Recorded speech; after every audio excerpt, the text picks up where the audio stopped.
I really want to check this out with you guys so that we can have a good conversation. Let's go. Why don't you say anything about police brutality? When last time police done killed a nigga? That shit happens a lot. But It may not be it may not be George Floyd media status, but that shit happens a lot. Okay, so I often look at those. Hold on, before we move forward, I just want to tell you what's going on here. Charleston White is being interviewed, and the question was, how come you don't talk about police brutality? Because in the Black community, that's what they talk about a lot. We want to talk about police brutality, police brutality. You know how they like to beat that drum so that this is happening to Black people only is what they want them to say. Or this has happened so much that we need to draw more attention to this topic. We need to talk about this ad nauseum because these police are getting out of hand, and you already know that Trump is going to allow them to do whatever they want to Black people. That's what Black people are, you know, that's the word on the street. They believe that police brutality should be at the top of mind for any conversation. So that's what he was asked. All right, so let's go and get back to it. I just want y'all to know, for context purposes, where we're going with this. Why don't you say anything about police brutality? When last time police done killed a nigga? That shit happens a lot. But it may not be George Floyd media status, but that shit happens a lot. Okay, so I often look at those statistics. The police shoot more mentally ill white men than anybody. The white boy mama who done called the police on him because he had to have. So if you look at the statistics, the police on average shoot more white people than they do Black people. I'm a guy that's big on statistics. Police shootings, and I want people to really hear me, homie. Police shootings, killing the unarmed nigga, is the least of our problems in America. It's the least of our problems. They ain't shot now nigga on his way to school. They ain't shot no nigga getting off work. They ain't shot no nigga in a high visibility construction vest. They ain't shot a nigga in no suit. They ain't shot now nigga with his pants pulled up and his shirt tail tucked in. They ain't shot it. When I watched the country not have no outrage for Tamir Rice, there was no need for me to speak. There was no need for me to speak on police brutality, because police brutality is small compared to Black on Black. Police brutality is small to the 73% of households that are headed by single women. Police brutality is small compared to only 36% of Black children can read on or above their grade level. Police brutality is small when you got over 2 million children in the United States of America who suffer from hunger. Nah, homie, that's the least of our problem. I wanted to start us off with that because that's near and dear to me. When I was younger, I was one of them type of knuckleheads in Southeast DC that before I became a nice kid, I used to like violence. I used to like, hitting people in the face for no reason. I used to like being that knucklehead, right?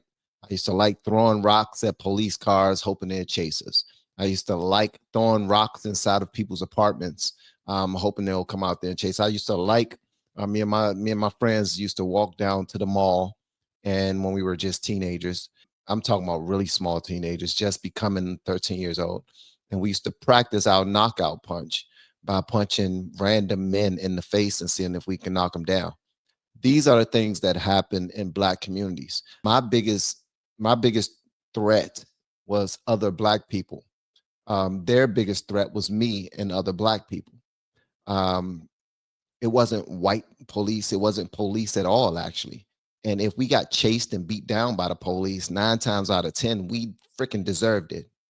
We freaking deserved it. We have been teaching people how to grow online. It's been absolutely amazing. We have 3 people who have been able to reach monetization in less than 30 days. Growing YouTube channels, some from 0 people. We have one guy who had 2 subscribers before he started working with me. He started helping him. His views went up 4.8 million%. We're super excited. If anybody ever want to grow on YouTube, you reach out to me with the word coach. Shout out to my friends. Much love to them. We've all went through the phase where they say that you become a product of your environment. That's only true if you allow your environment to shape you. That's only true because of the things that he mentioned. 70% of households are women only, raising these kids and don't know where they are most of the time. Most of the things that we have to worry about is being accosted by, robbed by, beat up by, shot at, or anything done harm by our own people. And that's the same thing for white communities too. White communities' biggest issues are other white people. Black people's biggest issues are other Black people. It's not police brutality, but that's just the cop out. See, something that people like to do when they don't like to accept accountability and responsibility for the things that go on in their communities is they want to blame other people. Right now, who we like to blame is white America, Trump. They like to blame Trump a lot. They like to blame the Republicans a lot. They like to blame police a lot. But then when you look at and when they're talking about getting rid of guns and everything, the only reason why they want to get rid of guns is because of the propaganda that's being sold throughout of all of news networks, mainstream media, where they say, what about Sandy Hook and all of these school shootings? School shootings is the least of our concerns. Listen, I don't want anybody to walk into a school and shoot at any kids, any teachers, none of that. That's horrible. That's absolutely horrible. But that's not top of mind when you think about people using guns against one another. What's top of mind is I can't even go around my old neighborhood because 9 times out of 10, something could happen to me because youngins are still running wild with guns out there. I'm not concerned. You ever seen that stand-up comedy with Chris Rock when he said, when I go to the ATM, I'm not looking over my shoulders for the white man. I'm looking over my shoulder for niggas because that's the truth. But nobody wants to face the truth. You got hip hop culture that we idolize people who talk about killing niggas. We idolize people who talk about having like 15, 20, 30 women. We idolize that. We don't idolize anybody who talk about love and marriage and raising children anymore. When I got older, when I met my wife in high school, she changed the game for me. She changed the game for me. And then when I got my own children, oh, that was it. Because I didn't have my father nor my mother in my household when I was being raised. So when I got my own children, I wanted to give them what I didn't have. I didn't have my father or my mother, so they were going to have their family.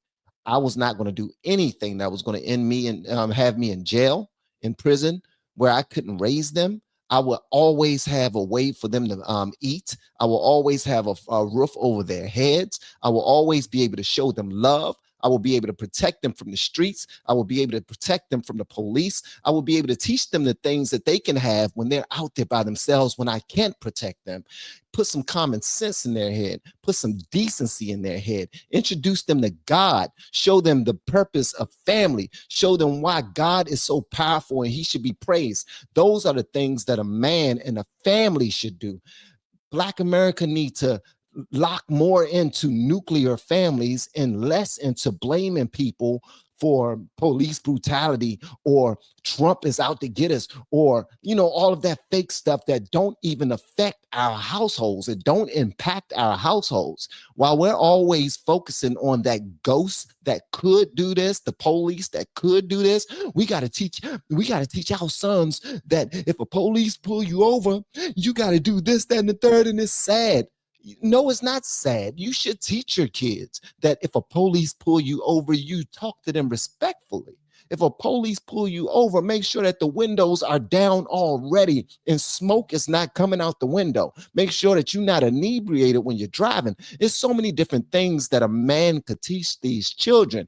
But because of welfare, because of the way that the government has been treating us for such a long time, when the president way back in the day said we're going to keep them N-words on voting for us for the next 400 years by putting us on welfare, we're going to make sure that we introduce them to welfare so that the black woman can make a choice now. Do I want the government's help, or do I want my baby daddy's help? And unfortunately, they chose wrong so many times. So you got black culture, you got the music that we're always listening to and bumping our heads to that constantly train us to accept that debauchery over and over and over again with no one there in the household to make any course corrections. So once you get your own family, then you realize what's most important, and you can keep them away from that.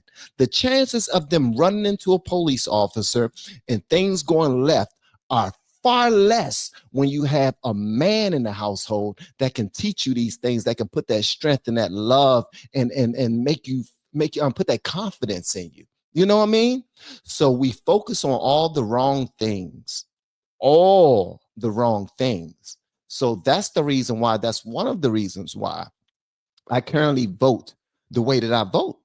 That's the reason why, that's one of the main reasons why I walked away from the Democratic plantation, because they still lift up that debaucherous behavior.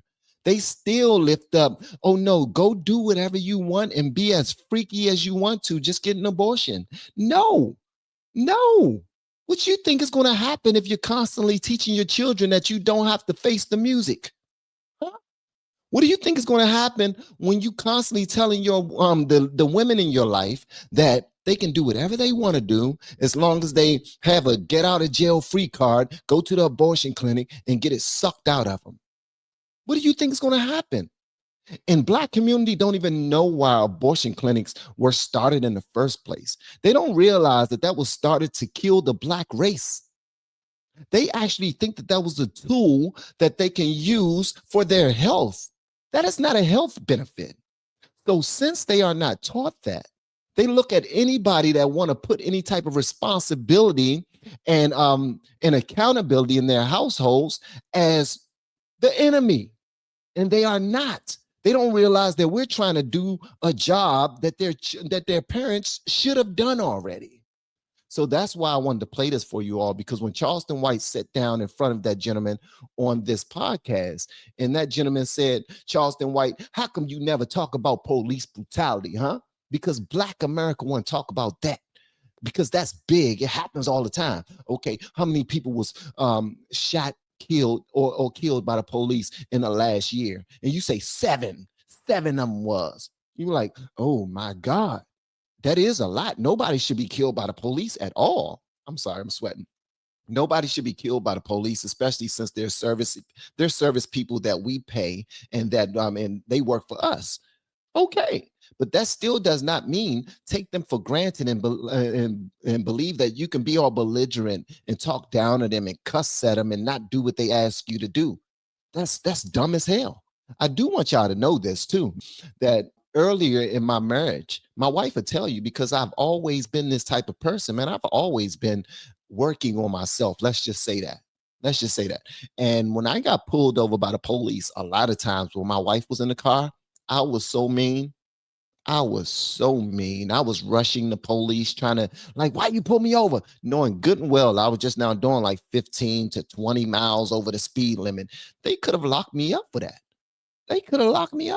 They really could have. But most of them, and this happened far more than once, they would just let me go with a ticket or a warning, because they were good police. It's far more good police out here than are bad police. But if you're a black person saying that, then you are considered a coon in the eyes of other black people.